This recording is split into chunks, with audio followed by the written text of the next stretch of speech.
Hello guys, നമ്മളിപ്പോൾ വന്നിരിക്കുന്നത് ലിഡിലിലാണ്. ലിഡിലിൽ നിന്ന് നമുക്കൊരു ഐസ്ക്രീം വാങ്ങിക്കാനായിട്ടാണ് ഇവിടെ വന്നേക്കണത്. അപ്പോൾ ഇവിടെ പലതരത്തിലുള്ള വെറൈറ്റി ഐസ്ക്രീംസ് ഇങ്ങനെ നിരത്തി വെച്ചേക്കുന്ന കണ്ടിട്ട് ഏതെടുക്കണം എന്നുള്ള കൺഫ്യൂഷനായിരുന്നു നമുക്കുണ്ടായത്. ആദ്യം ഞാൻ ഈ കാണുന്ന നമ്മുടെ ചോക്ലേറ്റ് എടുക്കാമെന്ന് വിചാരിച്ചു. അപ്പോഴാണ് അതിനെ വല്ലണ ഒരു സാധനം അപ്പുറത്തിരിക്കണം കണ്ടത്. അങ്ങനെ അതെടുക്കാമെന്ന് വിചാരിച്ചപ്പോഴാണ് ഇതെൻ്റെ കണ്ണിൽ പെട്ടത്, ന്യൂയോർക്ക് ചീസ് കേക്ക്. എന്നാൽ പിന്നെ ഇതൊന്നും എടുത്തുകൊണ്ട് പരീക്ഷിക്കാമെന്ന് അങ്ങ് വിചാരിച്ച്. അപ്പോൾ ഗൈസ്, നമ്മളിത് ലിഡിലിൽ നിന്ന് സാധനം വീട്ടിലെത്തിച്ചിട്ടുണ്ട്. പിന്നെ നമുക്ക് ഈ പാക്ക് ഒന്ന് തുറന്ന് നോക്കാം. ഇതിന് ഫ്രണ്ടിൽ തന്നെ ഇതാണ് ന്യൂയോർക്ക് ചീസ് കേക്ക് എന്ന് പറഞ്ഞാണ്. Creamy baked vanilla flavour cheese cake. നമുക്ക് നോക്കി തുറന്ന് നോക്കാം. പാക്കിംഗ് ഇങ്ങനെയാണ്. ഓക്കെ, ഞാൻ ഇതൊന്ന് പൊട്ടിക്കട്ടെ.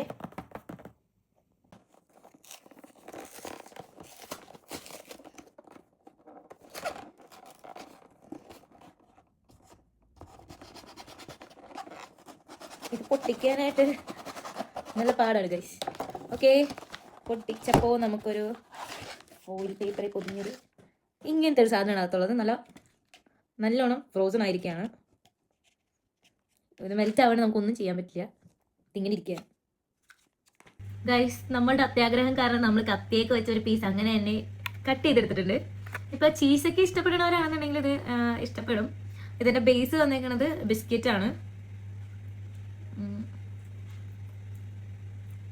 ഒരു എന്താ പറയുക, ഒരു പുളി ടേസ്റ്റാണ്, ചീസിൻ്റെ ടേസ്റ്റാണ് വരുന്നത് മെയിനായിട്ട് നമുക്ക് കിട്ടുന്നത്. ആ ചീസിൻ്റെ ടേസ്റ്റാണ് മുന്നിലേക്കാണ്.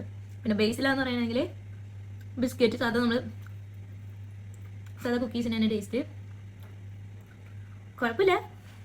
ചീസൊക്കെ ഇഷ്ടപ്പെടുന്നവരാണെന്നുണ്ടെങ്കിൽ ഇത് സെറ്റാണ്. കുഴപ്പമില്ല, നല്ലതാണ്.